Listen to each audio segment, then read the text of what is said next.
Bom dia, oitavo ano! Como é que vocês estão nessa manhã de sexta-feira? É sexta-feira, chegamos aí ao último dia dessa semana e eu venho apresentar as aulas da videoaula de hoje. A primeira aula de História, seguida por uma aula de Geografia, uma terceira aula de Redação e uma última aula de Matemática. Nessa mesma sequência, a primeira aula de História, ministrada pela Miss Aires, seguida por uma aula de Geografia, ministrada pelo Mr. Sench, a terceira aula de Redação, ministrada pela Miss Cristiane, e a última aula de Matemática, ministrada pelo Mr. Matheus. Pessoal, lembrando que as aulas de OPE de vocês acontecem por meio de lives ao longo da semana. Então fiquem atentos aí ao cronograma, né, de lives, os horários, tá bom? Coloque o relógio para despertar, para que você levante um minutinhos antes, então, da sua live começar. Pessoal, nos colocamos à disposição de vocês. Lembrando que aqui na descrição do vídeo estão o momento que cada uma dessas aulas começam, junto com a agenda de vocês. Qualquer coisa, podem nos procurar. Pessoal, ótima aula para vocês, uma boa sexta-feira, aproveitem aí o final de semana e até a semana que vem. Fiquem com Deus. Tchau, tchau.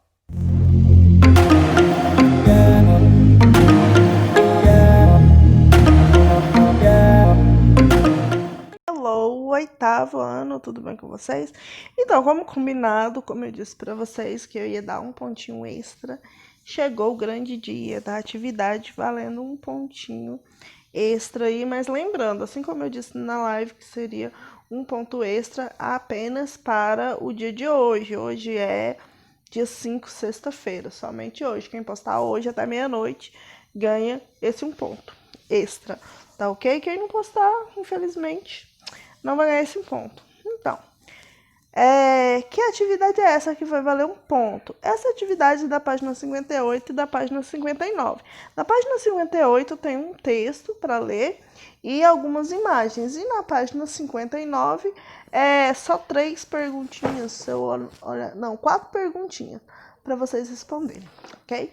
Então vamos lá, vamos começar aqui. Aí na página 58 tem um textinho para ler. Eu vou ler o texto aqui para vocês. Página 58. Leia o texto e observe as imagens a seguir. A arte é uma forma de expressão que permite investigar a cultura e a visão do mundo das pessoas de uma determinada sociedade e época. Nas últimas décadas, o século XVIII e na primeira metade do século XIX, o estilo artístico predominante na Europa foi o romantismo, que, em oposição ao pensamento iluminista, valorizava as emoções e a imaginação. Os românticos combatiam o racionalismo, pois eles acreditavam que a criatividade e a liberdade de pensamento das pessoas eram limitadas pelo excessivo uso da razão. Nas pinturas da época, eram comuns dramaticidade e idealização de imagem pintada, pois os artistas geralmente valorizavam a beleza do cenário e das pessoas retratadas. Heróis e deuses frequentemente eram representados nessas pinturas. Já na segunda metade do século XIX, em meio às agitações causadas pela Revolução Industrial, surgiu na Europa uma outra tendência artística, o realismo. Os artistas do realismo buscavam representar a realidade, dedicando-se à objetividade da cena pintada. Esses pintores não se preocupavam em valorizar a beleza da imagem representada, mas buscavam aproximar-se ao máximo a pintura da realidade. O artista realista Gustave Courbet, por exemplo, afirmava: "Eu não posso pintar um anjo, porque nunca vi nenhum." Os realistas pretendiam fazer uma arte militante, capaz de despertar a consciência do observador para a difícil situação das camadas desfavorecidas da sociedade. Então, esse é o texto. E essas são as 2 imagens que aparecem aí na página 58 e nós vamos responder as perguntas com base nessas duas imagens e com base também no no texto, certo? Então, vamos lá, letra A. Aponte as principais diferenças entre a pintura A e a pintura B, comparando, por exemplo, temas escolhidos, as cores, o estilo, as roupas e a mensagem que cada uma delas tenta passar ao observador. Então, algumas diferenças entre a pintura A e a pintura B, que é o que o texto está pedindo, que é o que a questão está pedindo. Então, o tema da figura A é a batalha, uma batalha está, né? É aí a Revolução Francesa, né? Uma batalha que está no seu cume, está ali no seu auge. Porque ela está repleta de movimentos, dá pra gente ver aí esses movimentos. Ver não, dá pra gente imaginar que está tendo aí uma batalha em pleno movimento. Já na figura B, o tema é o trabalho, certo? Um trabalho braçal, onde as pessoas estão, parece que quebrando pedras. Aí tem ali uma panela lá no fundo, provavelmente a comida que eles vão, a marmita, né, que eles vão comer depois. E uma outra coisa que se destaca em questão de o tema é esse, né? Um está representando guerra ou uma batalha e o outro está representando um trabalho. Quanto às cores, a figura A, ela já é mais colorida, mais repleta de cores, enquanto a figura B, ela já tem menos cores, certo? Tem menos contraste, digamos assim, de cores. Em questão de, deixa eu ver, em questão do estilo, a letra figura a figura A, ela representa aí, ela tenta passar essa questão realmente do herói que busca uma vitória por meio da guerra. Na figura B já não tem esse estilo heróico, já é o trabalho cotidiano, né? A vida cotidiana. Em relação às roupas também, a gente pode ver que na figura A são roupas de batalha, eles estão batalhando. Na figura B a gente pode dizer que a figura B é uma figura mais recente, né, com roupas mais recentes. E questão de mensagem, e a mensagem que cada uma delas tenta passar ao observador. No meu caso, eu acho que ele tenta passar essa questão da guerra, da batalha mesmo, a figura A, e na figura B está passando a questão do monótono, da vida cotidiana, que a vida cotidiana, às vezes ela pode ser chata, você tem que fazer a mesma coisa todos os dias, no meu ponto de vista.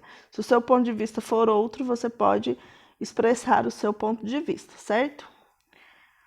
Letra B. Qual das duas pinturas valoriza as emoções e a imaginação? Qual denuncia as difíceis condições de vida das camadas desfavorecidas? Então, a figura A, ela claramente valoriza aí a emoção e a imaginação, até para retratar, para dizer dela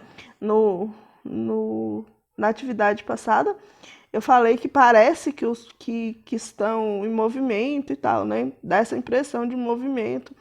Então, ela valoriza essa questão da emoção e da imaginação. Enquanto a figura B, ela mostra o cotidiano de duas pessoas, provavelmente de uma camada menos favorecida e que estão trabalhando, trabalhadores braçais mesmo. Então, para mim, é isso que cada figura representa. Letra C. Qual é o estilo artístico da pintura A? Então, a pintura A ela representa aí o romantismo, justamente porque lembra do texto que nós lemos? De acordo com o texto que nós lemos, a gente pode observar que a figura A, ela representa aí o romantismo. Porque o romantismo, ele valoriza exatamente essa questão da emoção, da imaginação, das cores, a dramaticidade, a idealização da imagem pintada. Tem que ter beleza, essa questão do herói, cores vibrantes que trazem essa sensação de movimento, essa sensação de imaginação. Então, a letra A, ela representa o romantismo, enquanto a letra B, ela representa aí, é um estilo de arte realista, que representa a realidade, o cotidiano, o dia a dia. Segundo o texto também, a gente pode observar que o artista realista, ele busca o máximo, ele não se preocupa com a beleza, ele não se preocupa com o melhor ângulo, a melhor forma de se desenhar, de se pintar uma obra. O que ele se preocupa realmente é com representar de maneira mais objetiva, mais precisa e o mais próximo possível da realidade, certo? Justificando, eu fui falando e já fui justificando porque que A é o romantismo e o B é o realismo, certo? Letra D. Pelo que você pode perceber, a arte teve um importante papel social na Europa, no século XVIII e XIX. Você conhece alguma manifestação artística que na região onde você mora tem um importante papel social? Então, essa resposta aqui ela é bem pessoal. Se você conhece, se você não conhece, você vai me dizer se você conhece ou não. Aqui em Goiânia, eu gosto de artes, né? Todo mundo sabe disso. Então, algumas coisas eu já estudei, já vi. E eu escolhi dois artistas, que essa da primeira imagem aí é o Ciro Franco, que é um artista bem famoso dentro de Goiás, que ele gosta de desenhar, ele gosta de expressar a sua arte e ele busca essa questão social realmente. Ele gosta de mostrar na sua arte as camadas menos favorecidas. Ele gosta de pintar os índios. Se acontece alguma coisa dentro de Goiás que ele acha interessante, ele gosta de retratar isso nos seus desenhos. Em Goiás, na verdade, um estilo que mais existe é o do artista plástico, que é exatamente esse trabalho aí das pessoas que buscam, que transformam alguma coisa, algum objeto em obra. Esse é a principal característica dos artistas goianos, são artistas plásticos. Essa segunda obra é do Antônio Poteiro, ele bem famoso, porque ele era, além de fazer telas, ele também é um ceramista, bastante consagrado em Goiânia, em Goiás, aliás. E o começo da carreira dele, ele fazia, o nome até vem disso, Antônio Poteiro, porque ele fazia potes, ele fazia jarros de plantas e eram bastante coloridos, assim como essa imagem que eu trouxe aí para vocês. Mas isso daqui só o que eu conheço. E você conhece algum artista plástico? Você é um artista plástico? Não, né? Artista plástico é a manifestação da nossa região, né? Na região centro-oeste. Mas você conhece algum artista? Você conhece alguma obra de arte? Tem alguma obra de arte que você gosta, que você admira? Escreve um pouquinho sobre isso, tá bom? Letra D. Relacione a divisão do trabalho e a revolução industrial. Então, aqui já não tem nada a ver com essa coisa de artes que a gente estava falando, né? Aqui, você vai... É uma resposta pessoal, é sua resposta. Você vai pensar e relacionar essa divisão do trabalho, como ela é feita hoje. O que eu posso dizer sobre essa relação, essa divisão do trabalho? Então, a divisão do trabalho hoje, pode-se dizer que ela otimiza, ela faz com que o trabalhador ele tenha mais rapidez, mais agilidade. Se o trabalhador tem esse processo mais rápido, mais ágil, ao final da produção se produz mais. Então, essa divisão do trabalho, ela trouxe essa agilidade para as fábricas. Aí quando a gente pensa na Revolução Industrial, olha, eu coloquei a figurinha aí das crianças trabalhando, porque lembram que as famílias, eram tão mal pagas e precisavam de tantas coisas, de tanto dinheiro, que não vinha, né, muito dinheiro das fábricas, que até as crianças trabalhavam, e às vezes em troca de muito pouco. Então, a Revolução Industrial, ela trouxe aí essa concepção de que a partir do momento em que você pode carregar alguma coisa, você pode trabalhar também.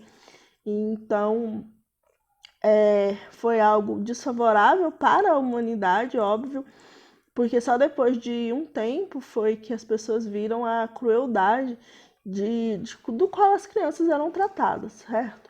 Então, essa resposta aqui é uma resposta pessoal, é o seu ponto de vista, o que você acha, o que você lembra aí da Revolução Industrial e essa questão da divisão do trabalho, tá ok?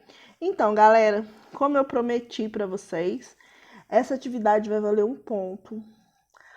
Dentro do Classroom do 8º ano vai estar escrito lá dentro do tópico de História, vai estar lá, página 59, só isso que vai estar escrito. Não vai estar escrito o que é para fazer, não vai estar escrito nenhuma instrução, nenhum cabeçalho, nem nada. O que você vai fazer então? Você vai pegar as suas respostas A, B, C, D e E, tirar uma foto e postar dentro deste tópico, tá ok? Lembrando que eu vou dar o prazo só desse final de semana. Eu vou colocar hoje, sexta-feira, e vai valer de hoje até domingo, meia-noite. Domingo, meia-noite não vale mais, tá bom? É um ponto extra que eu tinha combinado com vocês que ia dar, e tá aí o meu combinado com vocês. E infelizmente, se você não deu tempo, se passou o seu prazo, infelizmente, nem fazer o quê? Nossa aula de hoje, sexta-feira, dia 5, e eu estou disponibilizando sim esse espaço para você postar a sua atividade e ganhar esse um ponto. Lembrando, gente, que vocês têm que postar uma foto, não precisa ser uma foto perfeita, mas tem que ser uma foto clara, onde eu consiga ler o que você postou. Não é só eu postei e vou ganhar um ponto, não. Você vai postar e eu vou corrigir. Se todas as suas respostas estiverem corretas, você vai ganhar esse um ponto extra, tá ok? Então é isso, galera. Beijos para vocês e até a próxima.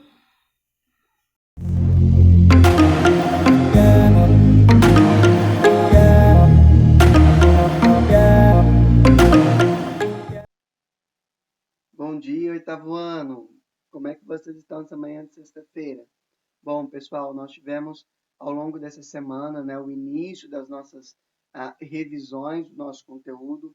Quarta-feira passada, nós falamos um pouco sobre as divisões regionais do mundo, né? Falamos um pouco do desuso de usar a regionalização primeiro, segundo e terceiro mundo. Nós falamos um pouco na nossa live sobre essas regionalizações ainda. E hoje, pessoal, eu queria dar continuidade trazendo para vocês um vídeo bastante interessante de um canal que eu sigo no YouTube chamado Revisando. E esse canal no YouTube é com o título Guerra Fria e o Terceiro Mundo, né, os países do Terceiro Mundo. Ele faz uma análise bem interessante aí sobre como é que se deu essa expansão, esse nome Terceiro Mundo, o que era a Guerra Fria. Vamos escutar aí. Eu acho que é uma bela revisão para a gente entender o que é o capitalismo, o que é o socialismo, o conflito entre essas duas grandes potências, a gente entender o que foi a Guerra Fria e qual era o papel dos países do Terceiro Mundo, né? Esses países que eram neutros, que estavam marginalizados, como é que foi o papel desses países aí no cenário internacional. E aí eu queria que nós assistíssemos esse vídeo lá do canal Revisão. Então, bora pro vídeo. Sigam os caras lá, viu? No YouTube, que vale a pena. Tem bastante coisa, conteúdo interessante de várias disciplinas. Vamos lá. Eu fui dar uma pesquisada, eu descobri que eles nunca se explodiram porque, na verdade, a Guerra Fria era só uma fachada. Os Estados Unidos e a União Soviética eram controlados pelos Illuminati. Eles foram criados durante a Segunda Guerra Mundial pela família Rothschild para se infiltrar na maçonaria americana e nas seitas ocultistas soviéticas. Eles lucraram com a corrida armamentista botando medo no mundo todo. Isso me lembra de uma coisa muito importante. Pesquisar é sempre muito legal, mas não acredite em tudo que você lê na internet.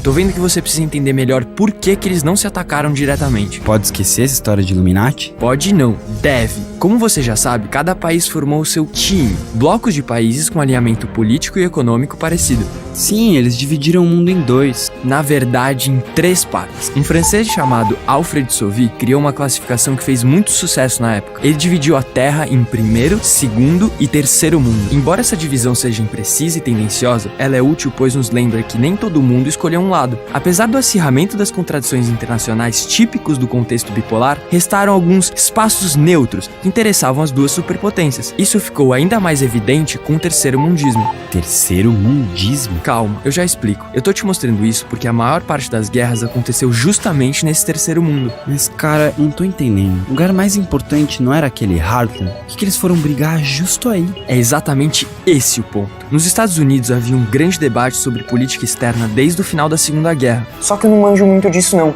Tem uma amiga que manda muito bem que vai saber te explicar melhor. Deixa eu ligar pra ela. E aí, gente, tudo bem? Oi, Ju, tô tentando explicar realismo e idealismo. Você pode me dar uma forcinha? Tá, olha só. Os chamados realistas defendiam que os Estados Unidos subjugassem a União Soviética enquanto só eles tivessem a bomba atômica.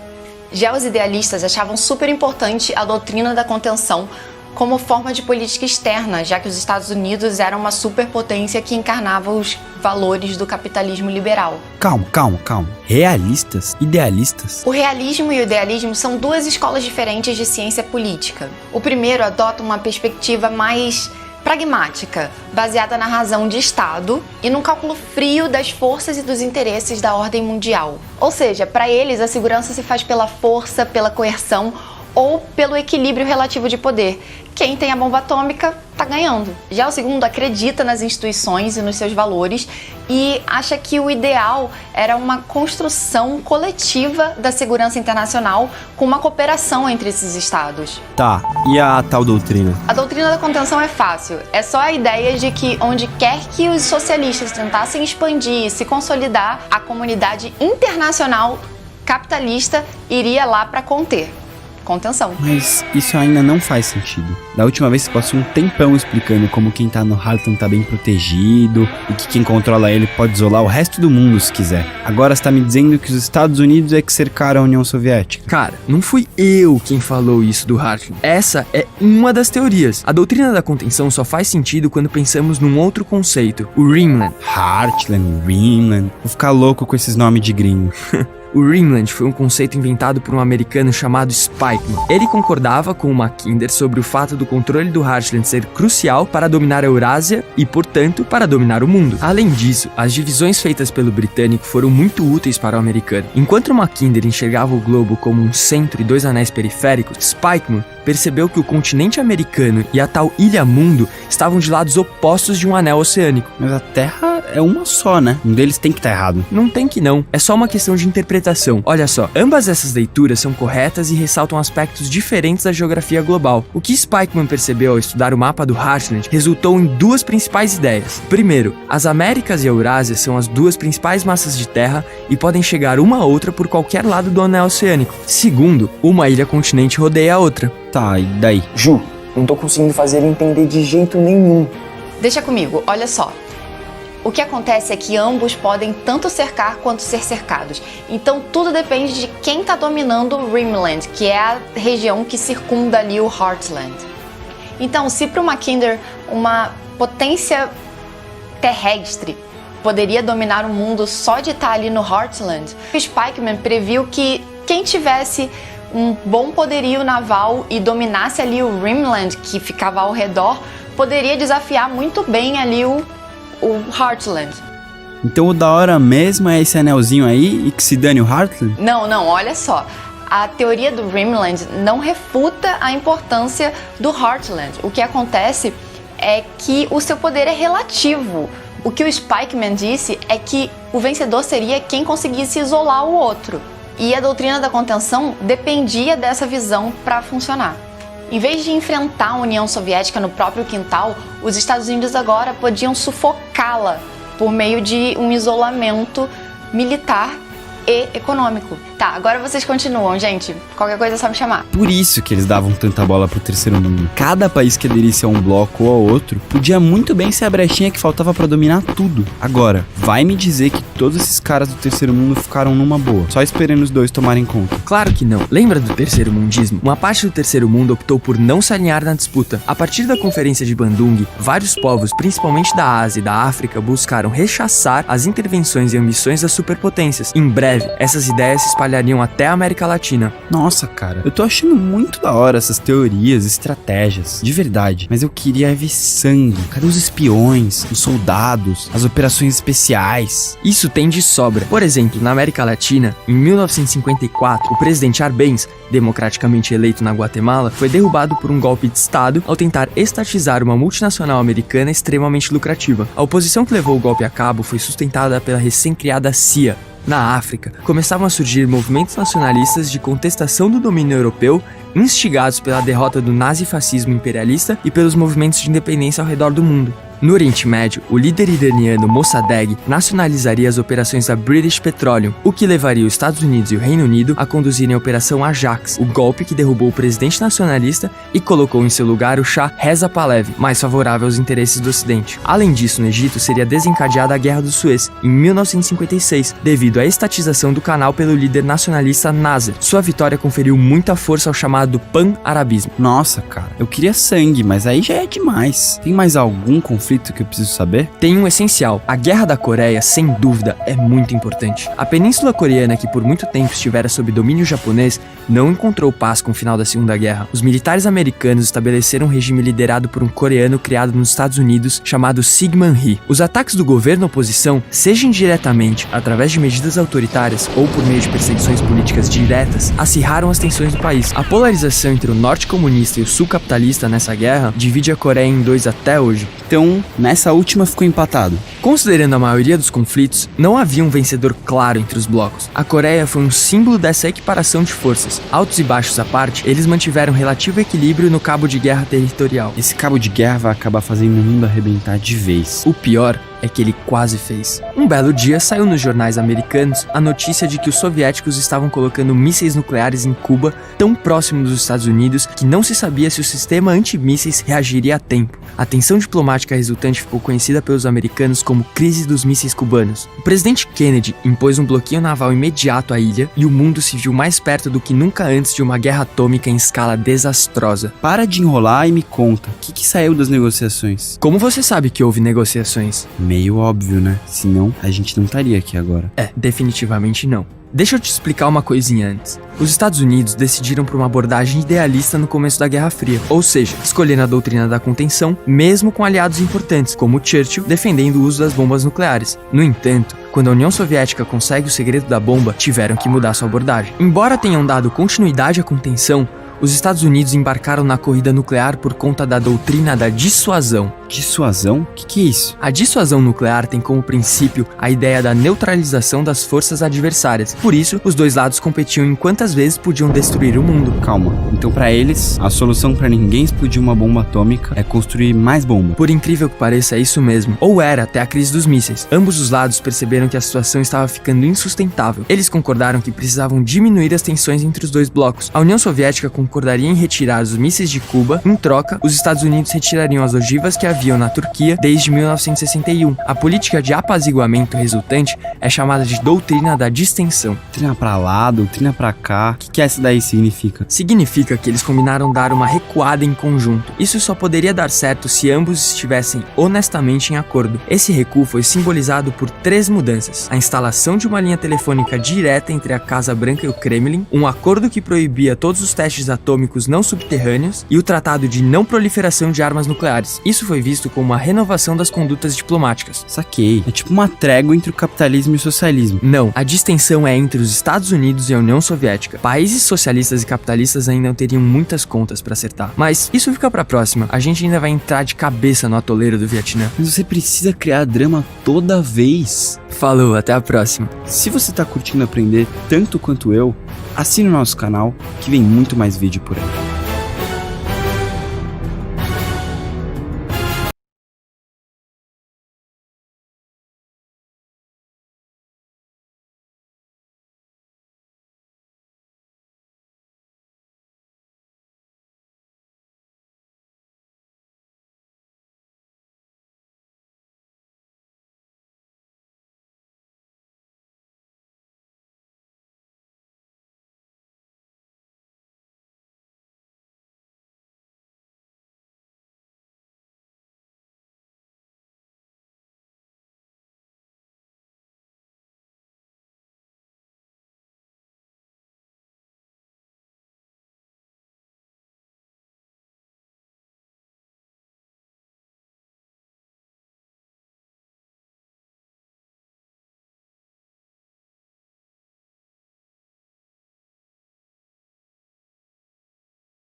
Bom dia, 8º ano, como vocês estão? Espero que esteja tudo ótimo com vocês. Semana acabou,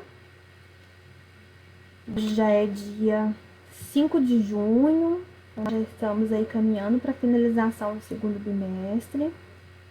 O que nós temos para hoje? Hoje nós trabalharemos aí uma música, tá? A música tem como título Canção de Esperança e é da cantora Flávia Venceslau, tá? Eu vou mostrar para vocês a letra da música, vou ler a música com você aqui, para vocês. E E junto com o arquivo, esse arquivo que tem a música, tem a letra da música e os exercícios que vocês estarão respondendo, lá no Google Classroom vai estar disponível, né? Já está disponível, na verdade, o link ou o arquivo para vocês baixarem com a atividade, mais o link com o vídeo da música, para que vocês possam estar ouvindo, possam estar conhecendo aí a melodia, né, a voz da cantora, porque ler é uma coisa, né, e cantar é outra, completamente diferente, tá? Não me atrevo a cantar aqui, então vou deixar que vocês ouçam aí a bela voz que essa cantora tem. Então, esse aqui é o arquivo que está disponível lá para vocês, tá? É uma atividade, né, com a música, canção de esperança. Aqui temos algumas palavras em destaque que estão em negrito, mas é porque um dos exercícios pede para que vocês façam a análise dessas palavras que estão em destaque. Eu vou ler aqui a letra da música para vocês. Canção de esperança. A esperança desce a linha do horizonte, traz tanta paz em reluzente e doce olhar, que nos conforta. Quando o mar não é tão manso, quando o que resta é só frio sem luar, e nasce leve em uma canção de ninar, que nos acolhe para dizer: o amor jamais deixou você. Ó esperança, és para sempre, sempre viva, te ofereço a minha casa para morar. Nos meus sentidos, ter os teus conselhos. Na minha voz, eu quero sempre ir te encontrar. E se eu temer, estou contando com você, para me dizer, ao me acalmar, que o amor jamais me deixará. E nasce leve e devagar, em uma canção de ninar, que nos acolhe para dizer, o amor jamais deixou você. Então, é da Flávia Venceslau, essa canção, essa música. Então, aqui temos os exercícios que eu vou estar lendo aí para vocês agora.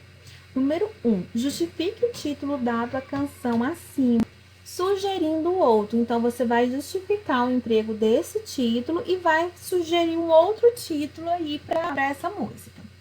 2. Copie da música uma personificação explicando o seu raciocínio. O que é personificação? Personificação é quando nós temos um ser inanimado e esse ser inanimado passa a ter características próprias de nós, seres humanos. Então, isso é personificação. Então, você vai voltar no texto e vai procurar, né, uma personificação e vai explicar qual foi seu raciocínio com referência a essa personificação que você localizou aí na música. 3. Circule no texto um vocativo. Nós estamos estudando em gramática o aposto, mas eu comentei com vocês que o aposto está sempre junto aí, né? Quando estudamos os termos aí da oração, ele meio que é confundido aí com o vocativo. O vocativo é um chamamento. É quando você chama algo, você chama alguém. E o aposto é uma explicação, assim, uma conceituação bem, assim, super básica. Então, o vocativo, ele é um chamamento. Então, você vai procurar o texto, né, você vai circular. Eu deixei, em caso que você queira copiar aqui também, fica à vontade. Por isso que eu coloquei as linhas aqui. Você vai circular um vocativo. Que mensagem a música transmite? Qual que é a mensagem que é transmitida por essa canção, por essa música? Transcreva da canção uma forte marca da oralidade. O que é da oralidade? São expressões, são termos, são palavras que são próprias da nossa oralidade, o que? Da nossa fala. Então, quando você fala assim, então tá. Esse então tá é uma marca da oralidade. Uma marca, né? Também é uma marca de oralidade, ou seja, está presente na nossa fala, no nosso dia a dia aí como falantes. 6. Que ditado popular aparece parafraseado na letra da música, justifica uma passagem do texto. Então, aí no texto tem um ditado, ele aparece parafraseado, ou seja, ele aparece em palavras, mas tem um ditado popular aí. Então, você vai falar qual que é esse ditado e vai justificar com a passagem do texto, ou seja, você vai copiar um trecho lá do texto que comprove aí esse ditado. 7. De que passagem da canção você mais gostou? Por quê? Então você vai falar aí, né, qual parte aí da canção você mais gostou. Por fim aí, né, diga a que classe gramatical pertence a palavra sublinhada no texto, respectivamente. Ou seja, essas palavras aqui, meninos, todas as palavras que foram sublinhadas, você vai colocar lá no exercício de número 8, qual que é a classe gramatical que elas pertencem. Iniciei atividade de redação, tá pedindo classe gramatical. Sim, todos os conteúdos, eles andam juntos, eles estão coladinhos, né? Então, aqui é um exercício que está dentro de redação, mas tem essa pergunta aqui que é, né, bem direto aí a gramática, mas ela faz parte dessa análise de música que está aí dentro de interpretação e produção textual, tá? Então, por isso que tem esse exercício aí. Então, você vai pegar as que são sublinhadas e em seguida vamos dizer a qual classe de palavras elas pertencem. Por quê? Porque eu tenho visto alguns com dificuldade em identificação de classe gramatical. E nós estamos estudando aí em gramática análise sintática. Então, nós precisamos aí eliminar qualquer dúvida que tenha aí com relação à classe gramatical, conteúdo que vocês já viram em anos passados. Tá? Então, o ano que vem vocês continuam, né? No ano que vem, análise sintática, depois vocês vão para o ensino médio, tem uma revisão aí das classes gramaticais, mas é algo mais básico, tá? Por isso que eu coloquei esse exercício aí para vocês, tá, meninos? Então, essa foi a nossa aula de hoje, tá? Com foco aí nessa letra de música e canção de esperança. Está disponível o arquivo com os exercícios, mais o link de acesso aí para o vídeo, né, para que vocês possam ouvir aí a melodia, conhecer a voz da cantora, caso vocês não conheçam, e fazer as atividades aí que foram propostas, tá bom? Um beijo para vocês, tudo de bom, um ótimo final de semana e até segunda-feira. Tchau, tchau.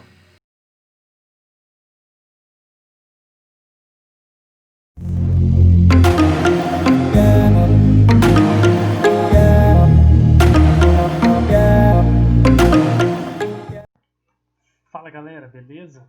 Bom, na aula de hoje a gente vai entrar na parte de polígonos, tá? Na página 60. A gente vai começar com essa matéria. Tá? Então, o que é um polígono, tá, gente? Polígonos são formas geométricas planas, cujo contorno é fechado e formado por segmentos de retas que não se cruzam. Então, vamos supor aqui, ó, vamos pegar o exemplo do livro. Deixa eu desenhar aqui. A gente tem esse polígono aqui, ó. Deixa eu escolher uma forma aqui. Não tem que desenhar. Então vamos supor que a gente tem isso aqui, ó. Tentar desenhar mais ou menos igual.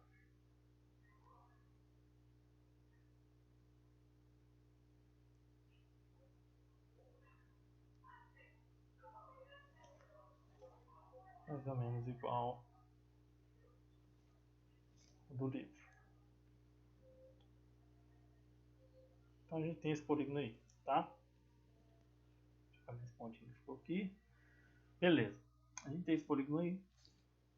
Beleza? Então, o que é um vértice? Vou pôr aqui de outra coisa. Vértice.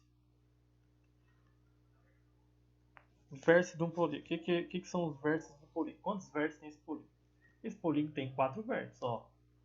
São as quinas, tá? As famosas quinas do polígono. Então, 1, 2, 3, 4. Então, vou chamar de A, de B. Deixa eu chegar do livro, né?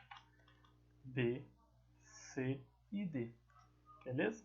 Então, os vértices do polígono são os 4, A, B, C e D. Ok? Tá. Quais são os lados? Vamos por outra cor aqui agora. Ó. Lados do polígono. Quantos lados tem o polígono? Bom, nosso polígono tem o que? Tem 1, 2, 3, 4 lados.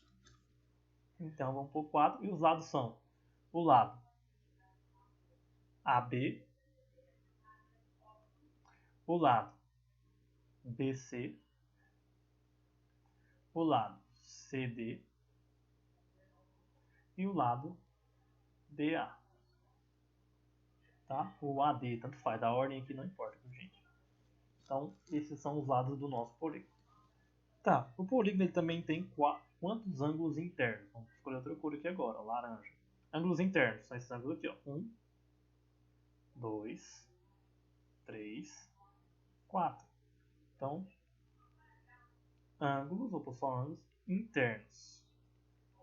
São 4 também. Tá? Então é A. Vou chamar esse ângulo aqui de Azinho. Esse aqui de Bzinho. Esse aqui de Czinho. E esse aqui de Dzinho. Então é Azinho, Bzinho, Czinho e Dzinho. Beleza? E tenho também os ângulos externos. Tá? O que são os ângulos externos? Gente, os ângulos externos são esse aqui. Ó. Vamos fazer de azul. Vamos supor que essa reta minha continue. Então o ângulo externo aqui é esse aqui. Ó. O ângulo de B externo seria esse aqui. Tá? Nós vamos chamar de F. Agora depois aí, ó. F. O do A, qual que seria? Completa aqui. Termina aqui. O E. Tá? É o ângulo para formar 180 graus. Tá vendo que formou 180 graus? O F mais o Bzinho forma 180. O Azinho mais o E forma 180. Nesse caso aqui, ó. Completando aqui. Formas. Esse ângulo aqui que é o H. Somando a 180. E aqui daria 180 também. E poderia ser assim também, viu, gente? Tanto faz, ó. Aqui, esse daqui também poderia ser aqui, ó. Opa, aqui, ó. Tá? Então não importa. Então, aqui ele chamou de Gzinho. Então, ângulos externos igual a 4 também. Tá? Então é o E, F, G e H. Beleza? E por último, diagonais. Diagonais. Quantas diagonais tem esse polígono? Vamos ver? Diagonal é esse aqui, ó. Que eu cruzo de um ponto a outro. Então tem essa. E tem essa daqui, ó. Eu não consigo cruzar mais de um ponto a outro. Eu não posso cruzar aqui, ó, de A até B. Porque aí forma um lado, né? Então, é só que eu ligo de um ponto a outro. Então são duas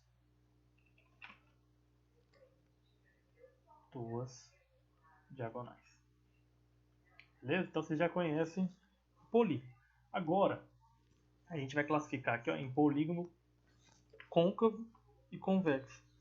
Ou, não, côncavo não, a gente chama de convexos e não convexos. Então tá, vamos fazer um exemplo aqui de cada um. Então eu tenho convexo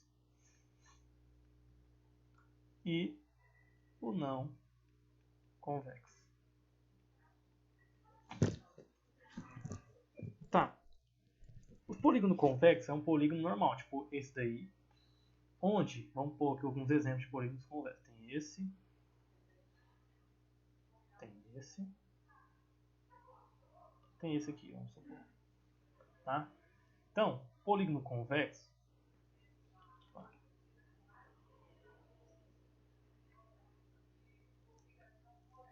Tá.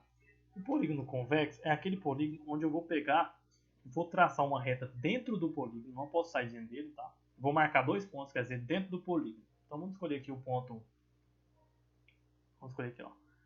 Um ponto aqui e um ponto aqui. Nesse aqui vamos escolher um ponto aqui e um ponto aqui. E nesse aqui vamos escolher um ponto aqui e um ponto aqui, tá?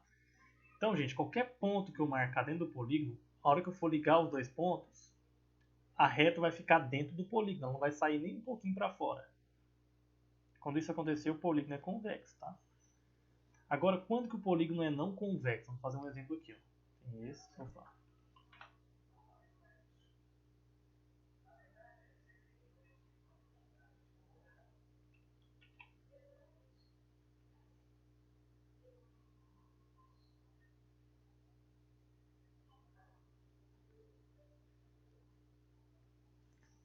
Ó, tem esse.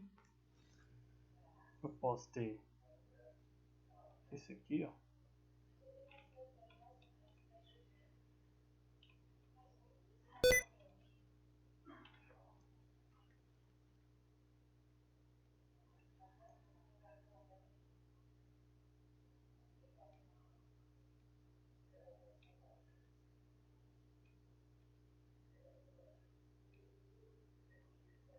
Posso ter esse.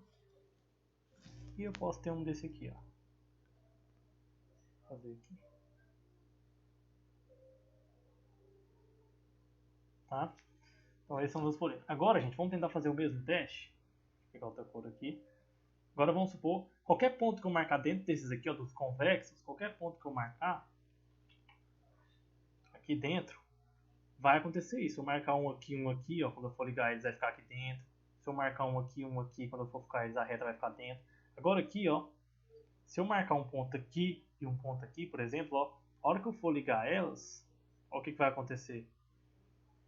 Tá vendo que passou um pouquinho aqui, ó? Esse pedacinho aqui, ó, passou para fora do polígono. Então já significa que ele é não convexo. Aqui nesse caso, eu marcar aqui, a hora que eu for ligar eles, ó, passou aqui fora também, ó. E esse aqui, aqui, ó. Opa. Aqui e aqui, a hora que eu for ligar eles, ó, passou para fora também. Então, quando acontece isso, é não convexo. Beleza, gente? Então, eu vou deixar para vocês fazerem a página. Ó, fazer página 61. Beleza, gente? Então é isso aí. Espero que tenham aprendido, espero que tenham gostado. E até a próxima aula. Valeu, gente. Obrigado. Tamo junto.